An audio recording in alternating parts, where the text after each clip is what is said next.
problem yang mendasar yang Endang temukan pada saat penemukan mereka ini, apa yang membuat mereka akhirnya terjun ke jalanan seperti itu? Ya, selain ekonomi tentunya, apakah ini merupakan paksaan dari orang tua juga untuk udah sana saja misalnya mengemis di jalanan seperti itu? Betul, hampir sekitar 80% orang tua dari anak jalanan adalah pekerja serabutan, tidak menentu,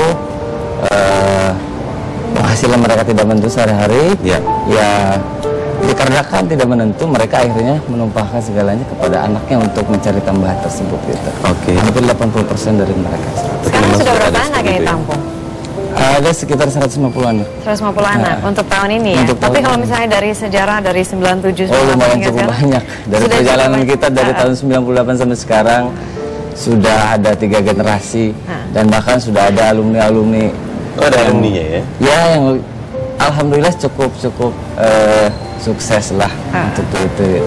Meskipun lebih banyak yang tidak sukses.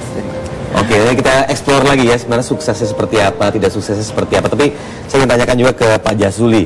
Sebenarnya sejauh ini Komisi 8 DPR sudah melakukan apa ini untuk menghadapi atau setidaknya menemukan solusi yang terbaik bagi permasalahan anak-anak jalanan ini? Akar masalah anak jalanan ini kan sebenarnya kemiskinan. Kalau mereka nggak miskin, nggak mungkin dia pergi ke jalanan, sebenarnya kan itu. Oleh karena itu, kami sebagai wakil rakyat tentu prihatin dan merasa sedih melihat fenomena seperti ini. Maka di Komisi 8 itu menyempurnakan undang-undang fakir miskin baru saja kita selesaikan. Meskipun secara regulasi tadi sudah jelas ya, di konstitusi juga jelas, kemudian undang-undang 79 juga jelas, undang-undang 2002 juga jelas tentang persoalan anak ini. Tetapi pada tataran implementasi sebenarnya ini yang problem. Jadi saya melihat pemerintah ini belum memiliki kreativitas yang jitu dalam menyelesaikan persoalan anak-anak jalanan ini. Oke, belum punya kreativitas yang jitu menemukan solusi bagi masalah ini.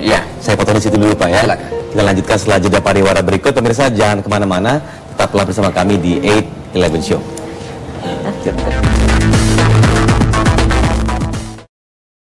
Oke, tadi berhenti sampai pertanyaan mengenai solusi atau kreativitas yang jitu ya. Yang jitu dari pemerintah, karena memang pemerintah kalau tidak salah sekitar tahun 2010 begitu ya, Mensos kita mengatakan, Pak Al-Jufri mengatakan oke, kita tuntaskan tidak ada lagi anak jalanan tahun 2011. Tapi ternyata malah makin meningkat jumlahnya. Berarti kreativitas yang jitu itu seperti apa?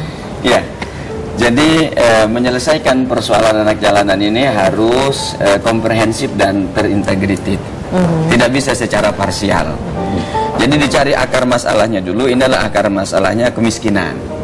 Kita tahu menurut data itu ada 31 juta sekian orang miskin ini. Nah, sementara keberpihakan pemerintah ini belum jelas, terutama dari sisi anggaran. Untuk menyelesaikan orang miskin ini berapa? Anggarannya memang betul Pak, mengalami penurunan. Bukan masalah penurunan. Sekarang kalau kita lihat Kementerian Sosial itu anggarannya cuma 4 triliun semuanya. Bagaimana mungkin bisa menyelesaikan banyak persoalan tentang kemiskinan ini?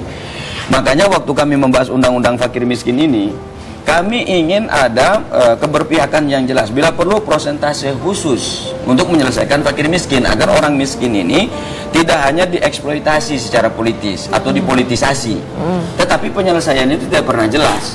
Karena anak jalan itu akar masalahnya adalah kemiskinan. Dengan cara apapun penyelesaiannya, kalau akar kemiskinannya ini tidak pernah diselesaikan, mesti akan muncul saja. Apalagi kalau penyelesaiannya penyelesaian razia, dengan kekerasan ditangkap kemudian polisi atau ya. Berarti ini anak-anak yang perlu kasih sayang sebenarnya. Harusnya dia penyelesaian pertama keberpihakan kebijakan yang jelas, keberpihakan anggaran yang jelas, kemudian juga kerjasama pertama antar departemen. Anak-anak yang usia sekolah, anggaran pendidikan kita ini kan tinggi sebenarnya, 220 hampir 217 atau 20 triliun. Mereka yang anak usia sekolah harusnya begitu ditemukan di jalanan, kita ambil, kita jemput, kita titipkan di tempat pendidikan. Kita katakan kepada Menteri Pendidikan Nasional, ini kewajiban Anda untuk mendidik anak, karena sampai SD, SMP ini gratis. Bukan lagi wajib belajar, tetapi hak belajar rakyat dan kewajiban pemerintah untuk menyelesaikan pendidikan itu. Lalu dari pihak DPR sendiri bagaimana mendorongnya? Karena tadi Ini mengatakan kita sudah sampaikan setiap kali melakukan rapat dengan kementerian terkait. Tapi isi dari undang-undang fakir miskin sendiri apa yang benar-benar bisa mendorong? Karena selama ini kan tampaknya undang-undang dasar 45 juga. Di undang-undang fakir miskin ini secara eksplisit meskipun kita gagal ingin menentukan persentase dari APBN, tetapi lebih terukur. Yang baru nih yang baru. Rencana undang-undang yang sudah selesai diketok apa saja yang konkret yang diminta untuk yang terukur itu pertama berangkat dari validitas data, karena data ini jadi persoalan tersendiri. Yang terdata sekian, kemudian ada orang yang real miskin tapi tidak terdata oleh BPS. Ketika diberikan sesuatu dari APBN, ini menyalahi aturan lagi.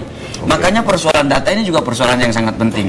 Jadi programnya harus terukur, anggarannya juga harus terukur, kemudian harus komprehensif dan terintegritas antara departemen antara kementerian yang satu dengan kementerian yang lain harus bekerja sama secara bagus. Kemudian juga pemerintah pusat dengan daerah juga harus bagus kerjasamanya. Oke.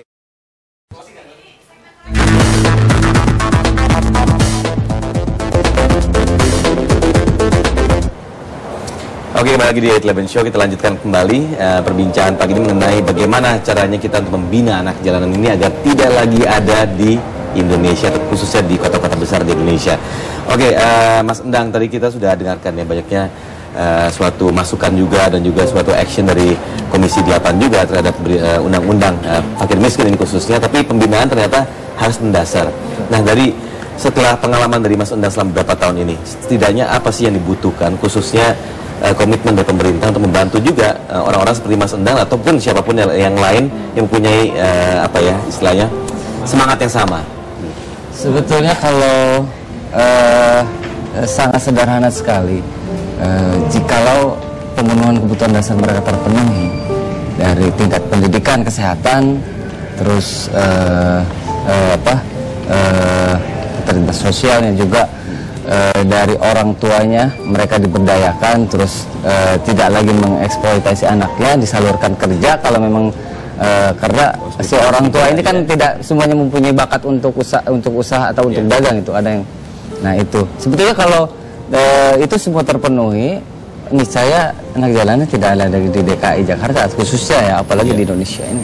Jadi kalau kita lihat ada juga orang-orang yang peduli soal pendidikan di sini. Bagaimana ada orang-orang yang khusus membuka sekolah-sekolah khusus untuk anak-anak jalanan. Nah ini mungkin Mas Endang juga sempat berbincang-bincang dengan mereka, kira-kira permasalahannya di mana. Karena saya dengar-dengar ada juga permasalahan dari segi komitmen atau mindset dari anak-anak ini yang juga enggan untuk belajar gitu, seperti itu. Benar tidak? Mungkin koreksi saya kalau misalnya saya salah. Mereka sebetulnya tergantung motivasi kita untuk mereka, mempengaruhi mereka untuk ketika pikiran mereka sudah kita pengaruhi untuk berubah gitu.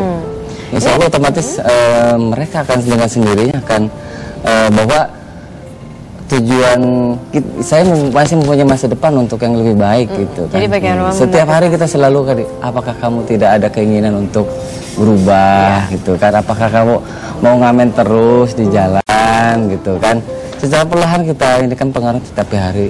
Orang tuanya termasuk nih, orang tuanya termasuk. Kita ada home visit namanya, ada home visit setiap minimal pekerja sosial, karena kita mempunyai pekerja sosial. Berapa jumlahnya, aku boleh tahu? Kalau untuk Kementerian Sosial sendiri menerjunkan untuk pekerja sosial yang digaji sama Kementerian Sosial ada sekitar 300-an pekerja sosial untuk seluruh Indonesia. Ya? Seluruh Indonesia? Ya, untuk seluruh Indonesia. Cukup nggak itu 300 orang seluruh Indonesia? Tidak mungkin. Gede banget Indonesia, Mas. Nah, untuk DKI sendiri setiap lembaga ada sekitar 2-3 pekerja sosial untuk menangani permasalahan itu. Jadi visi seperti itu ya. Ada juga solusi terbaru nih dari pemerintah yang menghukum 10 hingga 25 tahun penjara, denda 200 juta kalau misalnya nih ada para pengemis orang dewasa yang membawa anak-anak mereka begitu. Itu kira-kira menurut Anda, mungkin Mas Endang dulu, efektif tidak sih untuk membersihkan jalan-jalan Indonesia dari anak-anak jalanan? Efektif, tapi untuk sementara gitu. Tapi ternyata masih banyak sekali ibu-ibu yang karena untuk sementara ketika mereka digaruk, direhabilitasi ke panti, tidak ada tidak ada solusi yang terbaik buat mereka di sana, ya akhirnya tuh mereka turun lagi ke jalan. Cuma sebenarnya itu sebenarnya solusi sesaat aja ya. Iya, Oke, ada penelpon yang ingin bergabung bersama kita, memberikan pendapatnya, ada bertanya, kita langsung sapa. Halo, selamat pagi. Selamat pagi, Pak. Selamat pagi. Baik, selamat pagi Pak Indra. Waalaikumsalam warahmatullahi wabarakatuh. Silakan, Pak. Halo? Iya, Bapak Indra Gunawan di Bandar Lampung. Ya, silakan Pak Indra. Iya, saya selamat pagi Metro. Menarik sekali topiknya tentang kemiskinan ini. Ya mungkin saya komentari dari tanggapan dari anggota Dewan kita yang terhormat itu. Jadi kalau menurut saya porsinya bukan pada anggaran. Kalau kita tekankan pada anggaran sementara format untuk mengatasi kemiskinan itu tidak jelas. Jadi nanti dinas sosial itu kelebihan anggaran sementara nggak tahu apa yang mau diselesaikan. Efeknya mereka cuma proyek saja, hanya proyek saja. Jadi harus ada format yang jelas juga, harus ada pengawasan. Kita tidak mau setiap departemen minta naik anggaran, nanti ada lagi kasus korupsi, mafia anggaran timbul lagi, tapi tidak ada format yang jelas. Intinya format yang jelas, Mas. Oke, ya. Itu aja, Mas. Oke, baik. Pak Indra, terima kasih.